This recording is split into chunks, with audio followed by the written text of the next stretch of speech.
Hello दोस्तों, आप सभी का मेरे यूट्यूब चैनल जेस स्टडी 95 में स्वागत है। आप सब कैसे हैं? आशा करती हूँ कि आप सब अच्छे होंगे।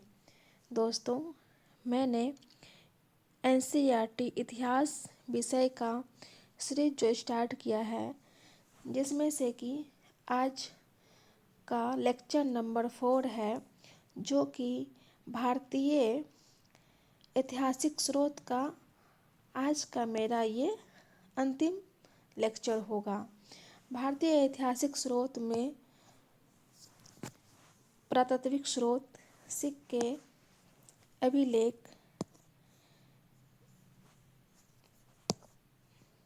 साहित्यिक स्रोत, वेद, वेदांग इत्यादि सब के बारे में जानकारी हो चुकी है।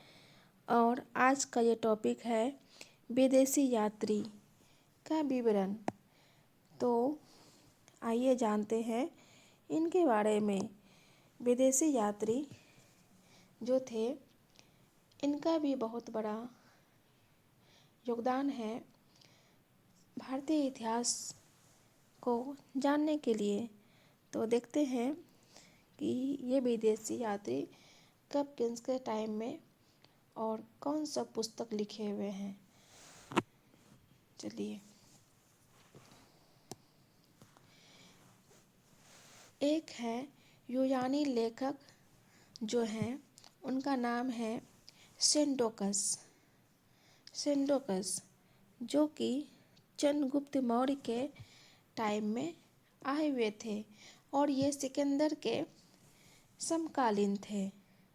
दूसरे थे चंद्रगुप्त मौर्य के दरबार में आने वाले यात्री मेगास्थनीज, जो कि इंडिका पुस्तक लिखे हैं।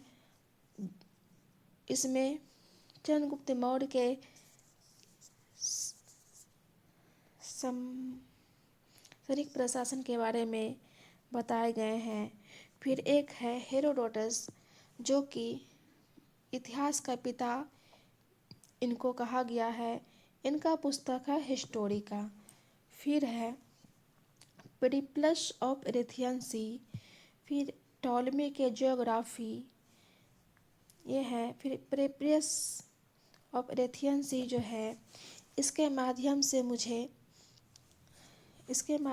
जो है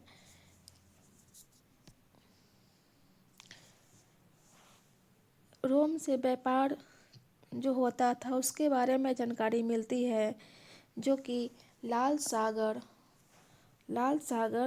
फारस की खाड़ी और हिंद महासागर से होने वाले व्यापार के बारे में बताती है। फिर है टॉलमी के ज्योग्राफी।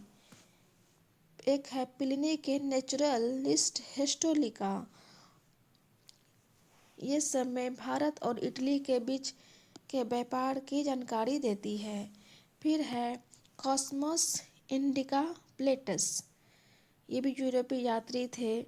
ये जो है भारतीय श्रीलंका के व्यापार के संबंध के बारे में बताते हैं।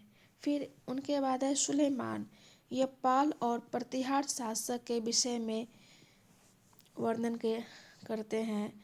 फिर है अल मसूदी, ये राजपूत शासक के विषय में है। फिर है एल बेरोनी, जो कि मोहम्मद गजनवी के समकालीन थे। उन्होंने अपनी पुस्तक किताब उल हिंद जो तहकीक ए हिंद की रचना की, जिसमें कि भारत के निवासियों के उस समय तत्कालीन दशा क्या थी उनके बारे में वर्णन करते हैं।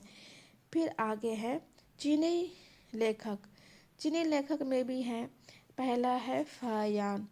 ये भी है फायान जो है चंद्रगुप्त द्वितीय के टाइम में आए थे और इन्होंने दंड विधान, गुप्तकालीन का दंड विधान, कृषि की उपज, ब्राह्मण धर्म की प्रधानता, धनी व्यापारियों द्वारा मंदिर, विहार, निःशुल्क पुण्यशालाओं, औषधियों के निर्माण की जानकारी देती है। और पाटलिपुत्र में स्थित सम्राट अशोक के राजप्रासाद की भव्यता से प्रभावित इसे देव निर्मित बताया है। आगे है वेनसोंग। वेन सॉन्ग की पुस्तक है सी यू की। ये वेन सॉन्ग के टाइम में आए थे और 16 वर्ष तक भारत की यात्रा किए थे। ये जो है प्रसिद्ध नालंदा विश्वविद्यालय में अध्ययन किए थे और ज्ञान शिक्षण उच्च स्तर की प्रशंसा की थी। इनके यात्रा के विवरण में सम्राट हर्षवर्धन के शासनकाल, तत्कालीन भारत की राजनीतिक सांस्कृतिक दिशा का विस्तृत उल्लेख करती है और ये कन्नौज, जो कि हर्षवर्धन की उस टाइम राजधानी थी, उनका बारे में बताती है कि हर्ष जो थे कितने दानशीलता थे और समाज में विभिन्न जातियाँ उपजातियाँ प्रयाग के बड़े बड़े समारोह किए थे, ये सब बारे में बताती है। फिर है इत सिंह, ये एक बौद्ध भिक्षु थे। ये भी वैनसॉन्ग के टाइम आए थे और इन्होंने अपनी यात्रा में बोध गया, नालंदा, वैशाली, कन्नौज, श्रावस्ती, कपिलवस्तु आदि सब जगह की यात्रा किए थे और अपने यात्रा वृतांत में उसने नालंदा एवं विक्रमशिला विश्वविद्यालय में शिक्षा प्रणाली, हर्षकालीन समाज, तत्कालीन भारत में प्रचलित बौद्ध धर्म का उल्लेख किया था। फिर एक है माबतेवलिन, ये भी हर्षवर्धन के टाइम आए थे। फिर है चाउ चू कुआ, ये भी एक चीनी अरबी यात्री थे जो कि 13वीं शताब्दी में भारत आए थे। इसी के साथ मेरा आज का ये टॉपिक विदेशी यात्रियों के विवरण समाप्त होती है और पुरातात्विक इतिहास के स्रोत के आज ये अंतिम